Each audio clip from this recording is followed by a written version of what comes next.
اصلا گیریم میگویند که از حرفی عربی سین گرفته شده است. بعضی ها عقیده هستند و بازم میگویند که به آن خاطر که همین جشن نوروز از طرف غاصبان عرب از بین نرود، ولی در اصل گیریم این چیز یگان اساسی واقعی ندارد، چون اگر به سرچشمه های نیوگان ما نگریم اصلا در ماه رقمی 7 خیلی رقمی مقدس شمرده می شود، چون خودی 7 سین باشد از 6 تا امشاسپند، یعنی که ایزدهای یاریدسان اهورامزدا و یک تا خودی اهورامزدا روحی قوی و مقدس برگرفته شده است. یعنی 6 امشاسپندان اینها امورداد، خورداد، شهریورد، مهرداد و دیگرها هستند که در قطار هفتمین آنها خودی ایزدان اهورامزدا می ایستد.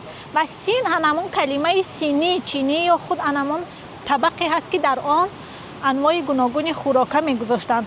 در گذشته مثلا حاضر میگویند که با حرف سین یا با حرف شین باید دسترخوان آراسته میشد، اما در پیشتر به واسطه اینه که در رابطه به احترام به انمون امشاسپندان دسترخوان می آرستند. مثلا برای اسفند، امشاسپند اسفند را میگذاشتند.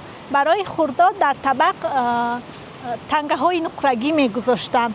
یعنی هر یک سینی یا خود هر یک طبقی خوانی نوروزی برگزیده بود از همون احترام بر نماد امشاسپندان و خود ایزدان اهورامزدا. تشکر زیاد معلمه، میناداری خود را بیان میکنیم برای صحبت صمیمیتان. صدرالدین، ما میدانیم شما بسیار روزنامه‌نگاری موفق و سرشناس در تلویزیون این و طبیعت هستید. اگر صحبت شما به پایان رسیده باشه با اجازه شما ما بانو فرنگیس همراهی کنیم.